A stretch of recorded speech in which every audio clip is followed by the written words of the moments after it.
Morning student निर्मल TT college की online classes में मैं अंजू भारद्वाज आपका हार्दिक अभिनंदन करती हूँ।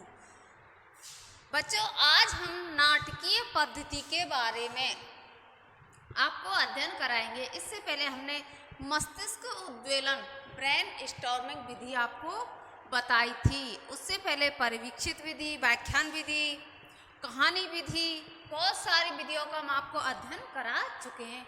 अब ये नाटकीय पद्धति विधि क्या है? जैसा कि आप सब बचपन से ही देखते आए हो, आपने बहुत सारे नाटक भी देखे होंगे, वर्तमान में बहुत सारे नाटकों को आप देखते होंगे या रंगमंच के अनुसार। तब आप छोटे होंगे तब आपने हिस्सा लिया होगा। जब गुरुजी होते हैं, बहुत सारे हमारे ऐसे पाठ आते हैं तो उसमें बहुत सारे रोल होते हैं। तुम राम का रोल करो, तुम श्याम का रोल करो, तुम राधा का करो, तुम मीरा का करो, तो ऐसे पार्ट डिवाइडेशन कर दिए जाते हैं। और नाटक मंचन के रूप में ही एक तो होता है रंगमंच के, एक होता है अपन कक्ष के माध्यम से हम उस अभिनय को, उस पात्र को किस प्रकार से निभाएं। अर्थात ये एक ऐतिहासिक पद्धति के ऊपर चलता है, जो इतिहास में हमारा जो गुजर चुका है उन पात्रों का हम अपने जीवन पर अप्लाई करते हुए, मतलब उन पात्रों का रोल हम अपने आप में निभाते हैं। जैसे रामायण जी का रोल आपने देखा होगा, राम, सीता, लक्ष्मण, भरत, शत्रुघ्न, सारे तो बालकों को रंगमंच पे बैठाते हैं, उनको सारे इतिहास के जो पात्र हैं उन पात्रों का अभिनय, आप राम बनोगे, आप सीता का रोल करोगे, आप लक्ष्मण का करोगे, आप रावण का करोगे। उस पद्धति को क्या कहते हैं? नाटकीय पद्धति। अपने आप में रंगमंच पर इतिहास पूर्व में जो हो चुका है उसको वर्तमान युग से जोड़ते हुए वर्तमान में उसकी क्या उपभोक्ता है या क्या लाभ मिलेगा आज के बालकों के लिए, उस हिसाब से आज हम आपको नाटकीय पद्धति के बारे में बताएंगे। नाटक के पात्र ऐतिहासिक मानव होते हैं, लेकिन उनका प्रस्तुतिकरण आज के वर्तमान युग के मानव करते हैं। मैंने बताया ना अभी, इतिहास से पात्र होते हैं लेकिन हम ही करते हैं आज उनका। आपने बहुत सारी, जैसे अब नवरात्रे आ रहे हैं तो उस समय आपने रामलीला देखी होंगी जगह जगह पे। अब तो कम वर्चस्व हो गया है, पर फिर भी अब जो जहाँ है वहाँ चलती आई है, वहाँ तो अब भी रामलीलाओं का प्रयोग क्या करते हैं। तो आपने देखे होंगे, राम बनता है, राम अपना रोल करता है, सीता अपना रोल करती है, रावण अपना रोल करता है। तो वो इतिहास से संबंधित वर्तमान युग के जो मानव है ना, वो ही उनका रोल या पात्र अदा करते हैं। वर्तमान में रंगमंच बनाकर कई पात्रों में उनके युग की वेशभूषा, बोलचाल, भाषा, कक्षा शिक्षण में, जी हाँ, उनकी क्या थी वेशभूषा, कैसी थी वेशभूषा, बोलचाल उनका कैसा था, उस समय का खान पान कैसा था, रहन सहन कैसा था, उस समय की स्थिति किस प्रकार की थी, नारी की स्थिति उच्च थी या निम्न थी, वो सारे पात्र आज के मानव उनको निभाते आए हैं। किसमें? नाटकीय पद्धति के द्वारा। उसी पद्धति को हम कक्ष में प्रयोग करते हैं। जैसे बहुत से हमारे स्कूल में सुविधा नहीं है या हमें बालकों में नीरस कार्य, कोई ऐसा पद्यांश है जिसमें हम रंगमंच का थोड़ा सा प्रयोग करते हुए बालकों को कक्ष के अंतर्गत भी ये सारी चीजें हम अप्लाई कर सकते हैं। इतिहास में कई ऐसे प्रकरण हुए हैं नाटकीय पद्धति, जैसे मैंने आपको बता दिया इतिहास से संबंध, जैसे रामायण, महाभारत का भी पॉइंट आ जाता है। जैसे इसमें आ जाता है महाराणा प्रताप, अकबर एक बन जाएगा, महाराणा प्रताप एक बन जाएगा, अकबर उसका हकीम खां सूरी, और इधर उसका कौन, मान सिंह, सारे सेनापति का रोल करेंगे। फिर उनकी आपसी बातचीत, महाराणा प्रताप को मनाने के लिए कौन कौन से वो शिष्टमंडल गए थे, वो सारे जो पात्र हैं, मानसिक, टोडरमल, भगवंत दास, ये सारी जो चीजें वो नाटकीय रूप से उस समय की कैसी पद्धति थी, कैसी उनकी भाषा थी, किस प्रकार से वो दूत मंडल सामने वाले को, अपने जो दुश्मन भी था उसके पास क्या क्या नियम थे, दुश्मन आ जाता था तो ये नहीं देखते ही मार दो, बंदूक दे दो, गोली मार दो, जी नहीं, उसका भी स्वागत करते थे। सारी नीतिबद्ध किस समय की, उस समय की स्थिति को आज हम वर्तमान में प्रयोग करते हैं कि उस समय हमारी पद्धति कैसी थी, रहन सहन, खान पान, बोलचाल, भाषा, युद्ध कौशल, सारी स्थिति उस समय की कैसी थी और आज में वर्तमान युग में कैसी है, उनका हम अध्ययन, इतिहास के अध्ययन को वर्तमान में करते हुए बालक के विकास को बढ़ाना, बालक को इतिहास से संबंधित बातें बताना, महाराणा प्रताप के प्रति, अकबर के प्रति और भी बहुत सारे पात्र हैं, विक्रमादित्य, सिकंदर, पृथ्वीराज, ये सारी चीजें, जैसे पृथ्वीराज चौहान हुआ था, इसकी हार, पृथ्वीराज चौहान, इसकी हार किस प्रकार से हुई, पृथ्वीराज चौहान की आंखों देखा हाल किसने देखा, मोहम्मद गौरी ने कितने बार युद्ध किया, तो एक मोहम्मद गौरी बन जाएगा, एक पृथ्वीराज चौहान बन जाएगा, आपका आंखों देखा हाल देख लेगा, उसने किस प्रकार से अपनी व्यू रचना की, किस प्रकार से वो उसका हारने का कारण हुआ, ये सारी चीजें हम नाटकीय ढंग से अच्छे से पात्र रोल अदा करवा सकते हैं। और कक्षा में करवाते हुए इन पात्रों के छोटे छोटे संवादों के माध्यम से बालकों का मनोरंजन एवं ज्ञान बढ़ा सकते हैं। इस पद्धति द्वारा ग्रहण किया गया ज्ञान ऐतिहासिक तथा शिक्षार्थियों के ज्ञानार्जन क्रिया को सरल बना देता है। ऐतिहासिक तथा शिक्षार्थियों के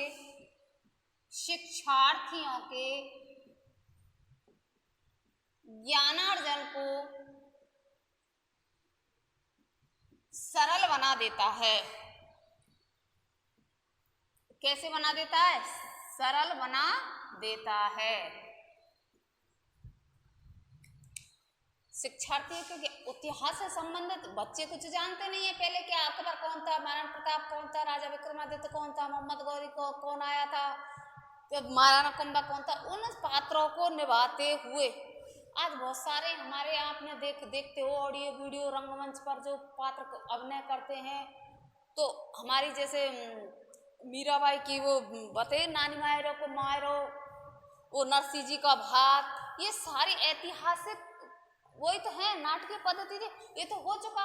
और बालकों को इनके बारे में ज्ञान प्राप्त कराना, हमारे इतिहास में ये सब हो चुका है, ये कौन थे, क्या उद्देश्य था, इन सारी चीजों को बालकों को बताना, बालकों के ज्ञान को विकसित करना, ये नाटकीय पद्धति के द्वारा किया जाता है।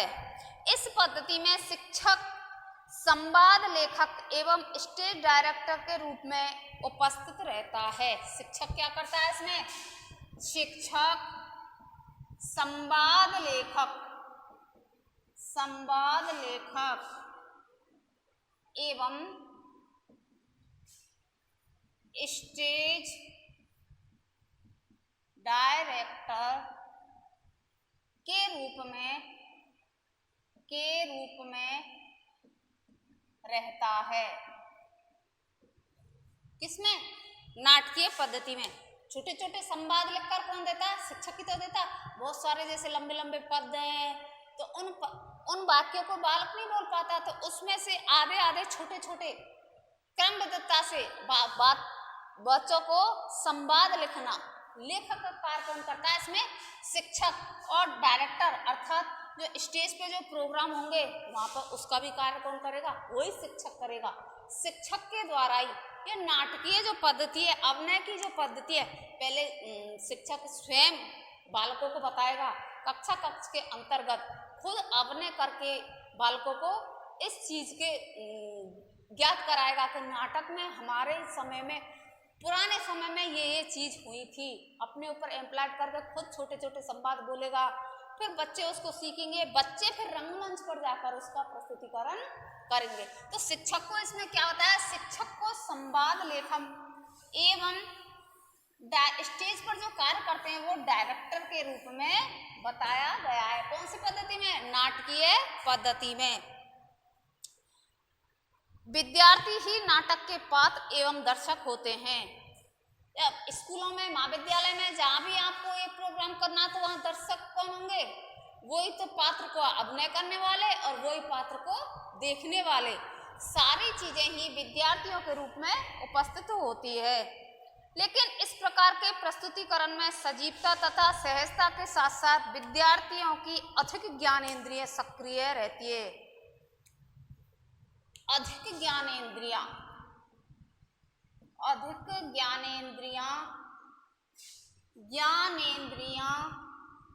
सक्रिय रहती हैं। क्या रहती हैं? सक्रिय रहती हैं, जिससे बालक का अधिगम क्या होता है? जिससे बालक का ज्ञान अधिक प्रभावी और स्थायी बना रहता है। बालक का ज्ञान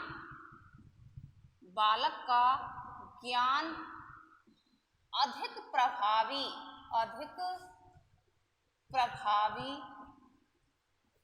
एवं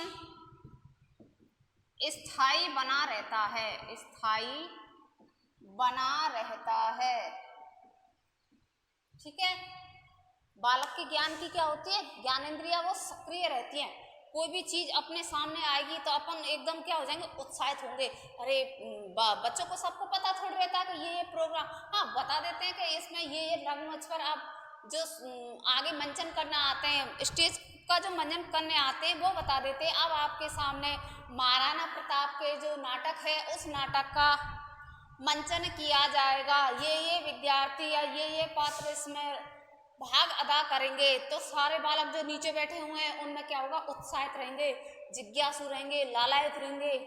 वो अब सारी तरफ से उनका माइंड हटके केवल सामने की तरफ होगा और उसको देखेंगे कि हाँ अब क्या हो रहा है। तो उनकी ज्ञानेंद्रिय एकदम क्या हो जाती है? सक्रिय हो जाती है। जो इधर उधर भटक रहा था ना उनका मन, वो मन एकाग्रचित होगा। किसको देखकर? रंगमंच पर हुए नाटक के पात्रों को देखकर। बालक का ज्ञान अधिक प्रभावी एवं स्थायी बना रहता है। जी हाँ, कहते हैं ना हम पढ़ाते तब, सुना हुआ ज्ञान और देखा हुआ ज्ञान। एक तो आप कोई चीज को सुनो कि महाराणा प्रताप का युद्ध तब हुआ था 1570 में, हम उनको रट लेते हैं, याद करते हैं, बार बार याद करते हैं। और वहाँ एक आप हल्दी घाटी के युद्ध में ही चलेगा, हल्दी घाटी का युद्ध तो वहाँ हुआ था, वहाँ देखोगे और सुनोगे। सुना हुआ और देखा हुआ ज्ञान जितना अधिक स्थायी रहता है उतना सुना हुआ ज्ञान नहीं रहता। जिसको आप प्रत्यक्ष रूप में देख लोगे, प्रत्यक्ष से उसका अध्ययन कर लोगे, उसको आप कभी भी भुला नहीं पाओगे। क्यों? आपकी ज्ञानेंद्रियां उसमें सक्रिय रहती हैं और एकाग्रचित लगाकर आप देखते हो ना, जैसे रंगमंच पे हो गए तो बच्चे को क्या होगा? ज्ञानेंद्रिय सक्रिय रहती है, एकाग्रचित रहती है, वहीं उसी जगह रहती है, इधर उधर नहीं भटके। कितना भी शोर शराब, क्योंकि उसको इंटरेस्ट हो गया उस चीज में। तो बालक का ज्ञान अधिक प्रभावी हो जाएगा। उस चीज की माइनर चीजें भी उसको बहुत अच्छे से याद रहेंगी और ज्ञान हमेशा के लिए क्या हो जाएगा? स्थायीकरण। रंगमंच का आप हमेशा देखते हो, पढ़ाई करते हो, आप पढ़ाई करते हो, खूब याद करते हो, कहते हो मैडम याद नहीं होता, खूब याद करते हैं, 12-12 बजे तक पढ़ते हैं, 1-1 बजे तक पढ़ते हैं, सुबह जगते हैं, सारे भूल जाते हैं। ऐसा क्यों होता है हमारे साथ? केवल आप उस चीज को रटते हो और फिर क्या बोझ समझ के एक आप मूवी देखते हो, तो मूवी में तो आपको पूरी रात जगा लो। बहुत से बच्चे ऐसे होते हैं, किताब लेते हैं और नींद आ जाती है उसको, बस सो गए सब, नींद आ जाती है, पता नहीं मैडम हम तो किताब ले ही नहीं और हमें नींद आई नहीं। तो बस वो क्या करते हैं? बोझ लेते हैं, उनकी ज्ञानेंद्रिय सक्रिय नहीं होती है, निष्क्रिय रूप से उदास मन से मतलब वो पढ़ाई करते हैं कि नहीं हमारी इच्छा नहीं है पढ़ने की। तो आप जब मूवी देखते हो तब ज्ञानेंद्रिय आपकी क्या होती है? सक्रिय। अरे आज वो मूवी आ रही है, देखते हैं उसमें क्या है, क्या एंटरटेनमेंट है, क्या शिक्षा मिलती है हमें इस चीज से। वो चीज आप स्थायी रूप से रहेगी आपके। कभी भी आप 10 साल पीछे पूछ लेंगे ना कि आपने दंगल मूवी देखी? हाँ देखी थी, उसकी थी आमिर खान की, उसमें उसने उसकी लड़कियों को ऐसे ऐसे मोटिवेट करके वहां तक पहलवान बना दिया। वो चीज क्यों स्थायी रही थी? क्योंकि आपके ज्ञानेंद्रिय उस समय क्या थी? सक्रिय थी। वही इसमें नाटकीय पद्धति में बालकों को आपके सामने जब प्रत्यक्ष रूप से कोई चीज दिखाई जाएगी तो बालक की ज्ञानेंद्रिय क्या होगी? सक्रिय, और उसका ज्ञान क्या होगा? अधिक प्रभावी एवं स्थायी। उसी प्रकार से आप मूवी देखते हो, नाटक, कोई भी चीज देखते हो, आप अगर आप सक्रिय होकर ज्ञानेंद्रिय को सक्रिय करके एकाग्रचित करके कोई भी कार्य करते हो तो आपका ज्ञान क्या होगा? अधिक प्रभावी एवं स्थायी रहेगा। इस पद्धति के प्रयोग में शिक्षक की अपने में रुचि और पात्र चुनने की कुशलता का अधिक महत्व रहता है। जी हाँ, शिक्षक की तो इसमें रुचि चाहिए। अगर मुझे ये जिम्मा सौंपा है कि मुझे आपको संगीत सिखाना है या अभिनय कराना है, तो एक तो मेरे ऊपर आरोप होगा कि तुम्हें सिखाना, मैं जबरदस्ती से हाँ बोल लेती हूँ, मेरा इंटरेस्ट है ही नहीं उसमें। तो सबसे पहली बात इसमें ये है कि इसमें शिक्षक की क्या चाहिए, रुचि चाहिए। और पात्र जो अगला पात्र जो विद्यार्थियों में से उनमें चुनना है, उन पात्रों को चुनने की उसमें कार्य कुशलता होनी चाहिए। ये सबसे बड़ी महत्वपूर्ण बात है। शिक्षक इसमें कार्य कुशल में एकदम निपुण होना चाहिए, जिससे कोई भी कार्य रंगमंच पर कराए वो प्रभावी रहे और अधिक सक्रिय रहे। शिक्षक का इसमें कार्य कुशल होना बहुत ही जरूरी होता है। इस कार्य की सफलता शिक्षक एवं शिक्षार्थियों की क्रियाशीलता और रुचि पर अधिक प्रभावी रहती है। क्रियाशीलता एवं रुचि पर, क्रियाशीलता और रुचि पर शिक्षक एवं शिक्षार्थी की, शिक्षक एवं शिक्षार्थी की क्रियाशीलता एवं रुचि पर प्रभावित होती है। जी हाँ, दोनों अगर सक्रिय रहेंगे, क्रियाशील होंगे, तो रंगमंच का कार्य, नाटकीय जो पद्धति है वो सफल होगी।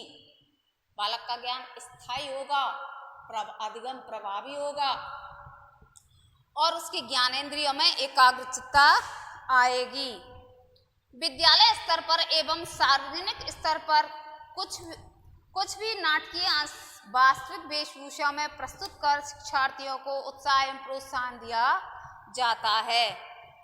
हमारी विभिन्न प्रकार की संस्कृति भी इसमें झलकती है, उसकी वेशभूषा भी, खान पान, रहन सहन, वो सारी चीज़ों का इसमें पता चलता है, जिससे विद्यार्थियों के उस समय की संस्कृति के बारे में पता चलता है कि हमारे जो प्राचीन जो सभ्यता थी, प्राचीन जो हमारे राजा महाराजा थे, उनका रहन सहन, खान पान, वेशभूषा किस प्रकार की थी। और वर्तमान युग के मानव और प्राचीन इतिहास के जो मानव विद्यार्थी इसमें स्वयं भाग लेकर अभिनय करते हैं। किसमें? पहला जो इनका मत है वो है उसमें विद्यार्थी स्वयं भाग लेकर, अर्थात एक तो शिक्षक से कहते हैं कि आपको सभी बच्चों में से आपको पात्र चुनने, कौन हंसी का पात्र होगा, कौन करुण रस का होगा, कौन हास्य रस का होगा, कौन मीरा का रोल निभाएगी, कौन राधा का रोल निभाएगी, कौन कृष्ण का रोल। एक तो पात्र चुनने की, एक कहते हैं अपन कोई कार्य करते हैं तब कहते हैं ना कि स्वयं हम चुनेंगे नहीं, पहले आपकी जो इच्छा हो, वो स्वयं जो अभिनय करना चाहते हैं वो रंगमंच पर हमारे यहाँ आए और अपना नाम लिखाए। तो पहला तो इसमें यह है कि विद्यार्थी इसमें स्वयं भाग लेकर अभिनय करते हैं, स्वयं भाग लेते हैं और वो ही अभिनय करते हैं। इस स्थिति में विषय वस्तु उनके जीवन पर अभिन्न अंग बन जाती है। कई बार अपने सामान्य जीवन की समस्याओं का हल भी वे उसी प्रकार से करने लगते हैं। जो बच्चा स्वयं आकर अपना नाम लिखा देता है, आगे से कहता है नहीं सर मुझे ये कार्य करने के लिए दीजिए, मुझे ये कार्य करना है, वो बालक अपनी जिंदगी में आई हुई कठिनाइयों को सरलता से निपटारा कर लेता है। वो बालक सरलता से अपनी जिंदगी में आई हुई कठिनाइयों को सरलता से क्योंकि उस बालक में इतनी कैपेसिटी है कि वो अपने आप में आए हुए जो कठिनाई है उनको आराम से सॉल्व कर सकता है। जो बालक आके कह रहा है नहीं मुझे इस पात्र का अभिनय करना है, तो अभिनय करना है उस बालक को, तो स्वयं की जो ऊपर आई हुई कठिनाई है वो इस पात्र के लिए बहुत ही लाभदायक है। उस बालक को सहारे की जरूरत नहीं होती है। पहला प्रकार का विद्यार्थी क्या बताया, इसमें स्वयं आता है और अपने पात्र को का रोल करता है, स्वयं ही चुन लिया जाता है। जब शिक्षार्थी दूसरों को प्रदर्शन करते हुए देखते हैं, दूसरा उसमें होता है जब विद्यार्थी दूसरे बालकों को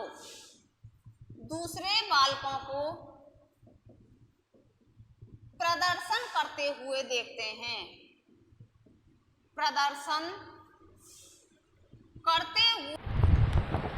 दूसरों को प्रदर्शन करते हुए देखते हैं। जब विद्यार्थी दूसरों को प्रदर्शन करते हुए देखते हैं तब वे उनके साथियों द्वारा प्रदर्शित उपक्रम को दर्शक बनकर देखते, तब उनके साथी दर्शक बनकर उनको देखते हैं। जब विद्यार्थी दूसरों को प्रदर्शन करते हुए देखते हैं, तब उनके साथी दर्शक उनको देखते हैं। किनको? जो छात्र अभिनय कर रहे हैं, रंगमंच पर जो अपना अभिनय कर रहे हैं, अपने अभिनय को प्रदर्शित करते हैं, तब उनके साथी देखते हैं। उनके भी मन में जिज्ञासा होती है, काश हम भी ये प्रोग्राम करें, हम भी ये रोल करें, जिससे हमारा भी नाम हो। इन सारी चीज़ों में पढ़ाई के साथ साथ एक्स्ट्रा जो करिकुलम जो बालक करता है, वो उसका सर्वांगीण विकास होता है, वो बालक सृजनशीलता की श्रेणी में आता है। दूसरे विद्यार्थियों को देखकर दूसरे जो विद्यार्थी हैं उनको देखकर बालक के मन में लालायत होते हैं। इस प्रकार के दूसरों के अनुभव से अनुकरण द्वारा सीखते हैं। दूसरे जो बालक हैं उनके अभिनय से अनुकरण द्वारा सीखना। किसके द्वारा? अनुकरण द्वारा सीखना।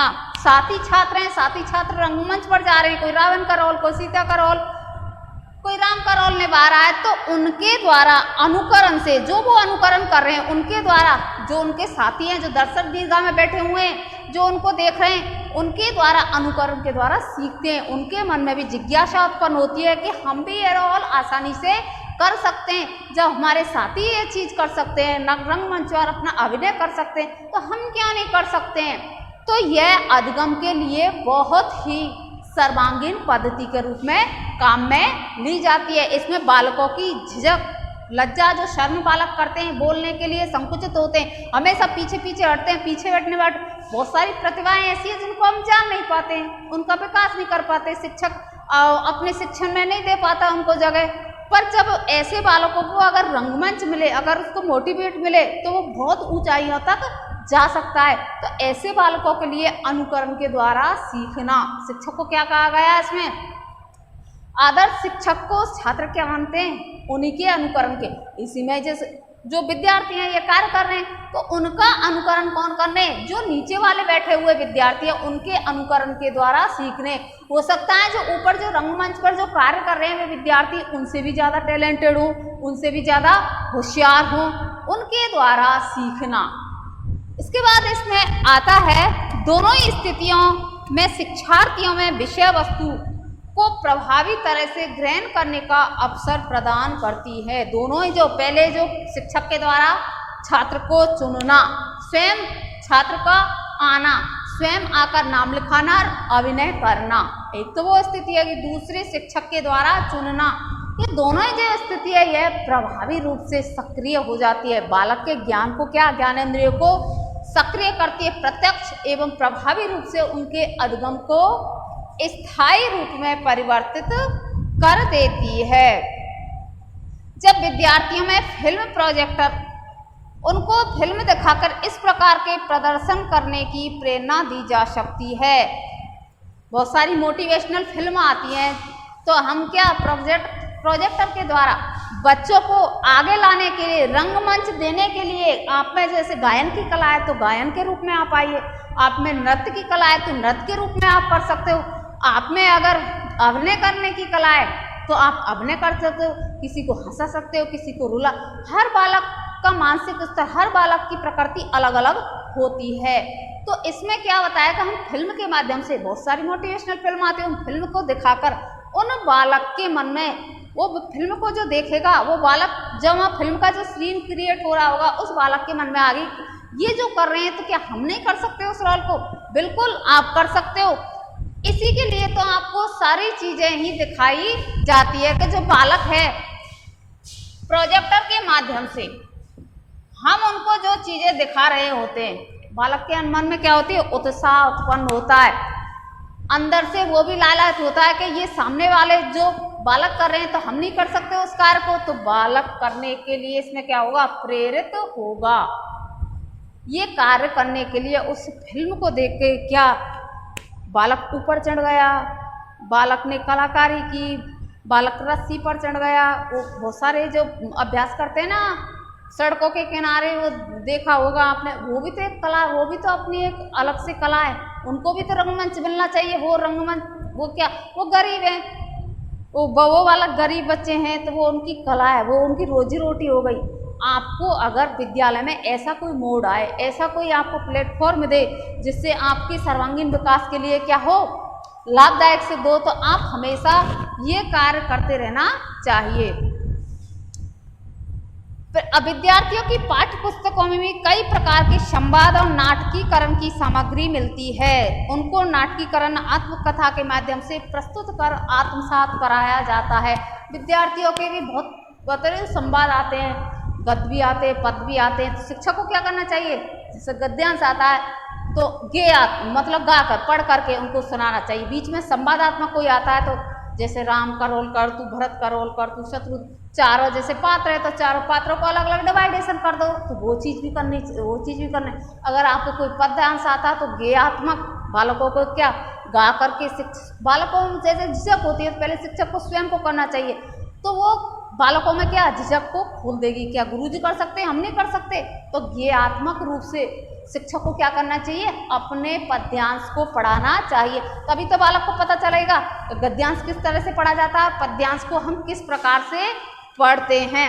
वो तो गद्य और पद्य दोनों को एक जैसा ही समझ लेगा। तो अभिनय की अधगम में बहुत ही महत्व रखता है। अधगम अपने आप में ही अभिनय के रूप में बहुत ही लाभदायक सिद्ध होता है। इस पद्धति को सफलतापूर्वक उपयोग में लाने के लिए शिक्षक में भी अभिनय के प्रति रुचि होनी चाहिए। मैंने पहले कह दिया, अगर शिक्षक में रुचि है तो छात्र अपने आप ही मोटिवेशन हो जाएंगे। छात्र को उस चीज़ को करने के लिए स्वयं लालच होंगे, हमारे गुरुजी हमसे ये कार्य करवा रहे हैं, बहुत का अच्छा कार्य है, इस कार्य को करने से आपको इतनी सफलता मिलेगी, आपको पुरस्कृत किया जाएगा, आपको सम्मानित किया जाएगा, आपका सर्वांगीण विकास में सहायक है। तो इस तरह के कार्य करने से आपकी जो प्रशंसा होगी वो उसके कार्य में सिद्ध है, मतलब प्रसिद्धि है। तो आपको आज हमने नाटकीय पद्धति, हमारे ऐतिहासिक संबंधित जो नाटक हैं, हमारे जो पहले हुए थे, जो कार्य हुए थे, उनको अपने आत्मसात करना, महाराणा प्रताप, अकबर, बीरबल, जो हमारे प्राचीन जो सभ्यताएं थी उनके बारे में भी आपको बताया था। नाटक के रंगमंच के रूप में जो श्रमिक का जो रोल होता है, माँ का जो रोल होता है, पिता का जो, वो सारी चीज़ें अपने पात्रों को विद्यार्थी अपने ऊपर ढाल करके अच्छे से अभिनय कर सकता है। तो मैं समझती हूँ आज आपने जो नाटकीय पद्धति है उसको अच्छे से समझा होगा। इसके बाद हमारे नेक्स्ट क्लास में अगली क्लास होगी, उसमें हम दूसरी पद्धति का आपको वर्णन करेंगे। धन्यवाद।